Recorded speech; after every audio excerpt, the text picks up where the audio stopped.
சமாதான வாழ்வு. Praise the Lord. இயலுமானால் உங்களால் முடிந்தவரை எல்லாரோடும் அமைதியுடன் வாழுங்கள். ரோமையருக்கு எழுதிய திருமுகம் 12வது அதிகாரம் 18வது வசனம்.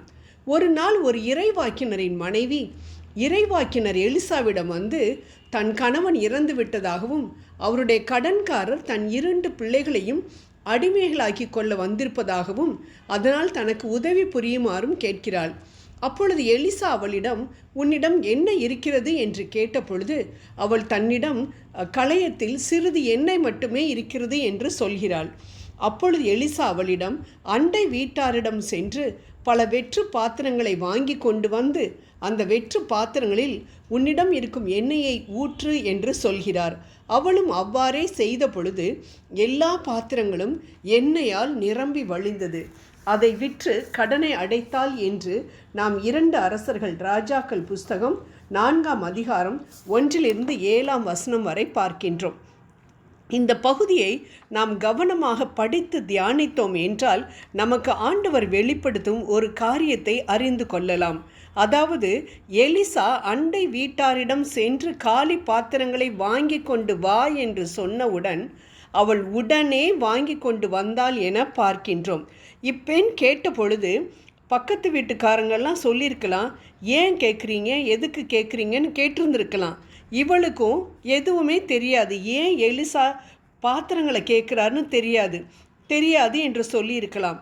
இருந்தும் இவள் கேட்டவுடன் அவர்கள் உடனே காலி பாத்திரங்களை கொடுத்து விட்டார்கள் என்றால் இவள் பக்கத்து வீட்டுக்காரர்களுடன் சுமூகமான உறவு வைத்திருந்தாள், அதாவது சமாதானமாக இருந்தாள் என்று தானே அர்த்தம்.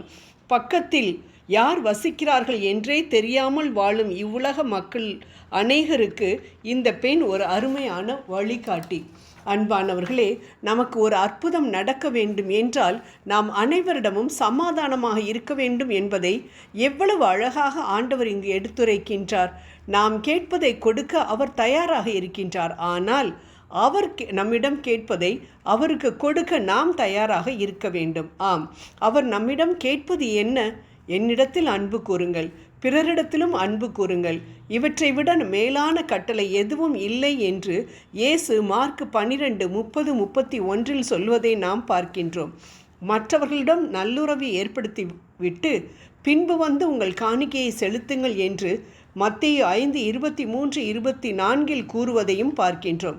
அதாவது, நமது காணிக்கையை அவர் விரும்பவில்லை, மாறாக நாம் மற்றவர்களோடு சமாதானமாக இருக்க வேண்டும் என்பதைத்தான் அவர் விரும்புகின்றார்.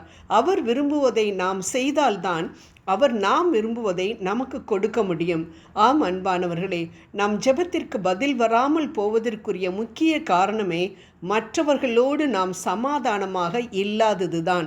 அவர்கள் வாசப்படியையே நான் மிதிக்க மாட்டேன், அவர்கள் உயிர் இருக்கிறது வரைக்கும் எனது உயிர் அந்த பக்கம் திரும்பியே போகாது என்றெல்லாம் சொல்லக்கூடிய வார்த்தைகள் ஆண்டவருக்கு மகிழ்ச்சியை கொடுக்காத வார்த்தைகள். நம்மை நாமே ஆராய்ந்து பார்ப்போம். நாம் எல்லோரோடும் சமாதானமாக இருக்கிறோமா என்று. யாராவது ஒருவருடனோ அல்லது இருவருடனோ கூட நாம் மனத்தாங்களோடு தான் இருப்போம். நாம் நன்றாக ஜெபிக்கின்றோம். எப்படி? மனதில் கசப்பை, வைராக்கியத்தை, பகையை உள்ளே வைத்து கொண்டு நாம் ஜெபிக்கின்றோம். இப்படிப்பட்ட ஜெபத்திலிருந்து நாம் முதலில் விடுதலை பெற வேண்டும் என்று ஆண்டவர் நம்மிடம் எதிர்பார்க்கின்றார். நாம் எவ்வளவுதான் நம் செயலை நியாயப்படுத்தினாலும் கஷ்டம் யாருக்கு என்று பார்த்தோம் என்றால் நமக்குத்தான். நமது ஜெபம் கேட்கப்படவில்லையே, அப்பொழுது கஷ்டம் நமக்குத்தானே. இன்னொரு காரியத்தையும் நாம் இங்கு பார்க்கின்றோம். சாத்தான் நமது செயலை பார்த்து யார் மேல் கை வைக்கிறான் என்று பாருங்கள். கடன்காரர் எனது 2 பிள்ளைகளையும் அடிமைகளாக்க வருகிறார்கள் என்று அந்த பெண் சொல்வதை நாம் இந்த சம்பவத்தில் பார்க்கின்றோம். ஆம் அன்பானவர்களே, நாம் மற்றவர்களோடு சமாதானம் இல்லாமல் இருந்தால் சாத்தான் நம் பிள்ளைகளை அவனுக்கு அடிமையாக்குவான். ஆம், நமது பிள்ளைகள் தீய பழக்க வழக்கங்களுக்கு அடிமைகளாக இருக்கிறார்கள் என்றால் நாம் அறிந்து கொள்ள வேண்டிய காரியம், நாம் ஆண்டவரின் பார்வையில் சரியில்லை. அனைவரிடமும் சமாதானமாயிருந்து அதை சரி செய்தால்தான் நம் பிள்ளைகள் தப்புவிக்கப்படுவார்கள். ஜெபம் செய்வோம். சமாதான பிரபுவே, எங்களது ஜெபம் கேட்கப்பட்டு அற்புதங்கள் எங்கள் வாழ்க்கையில் நிகழவும், எங்களது சமாதான குறைவின் மூலமாக எங்கள் பிள்ளைகள் சாத்தானுக்கு அடிமைகளாகி விடாதபடிக்கு எங்களுக்கு தயை பாராட்ட வேண்டுகிறோம். ஆமேன்.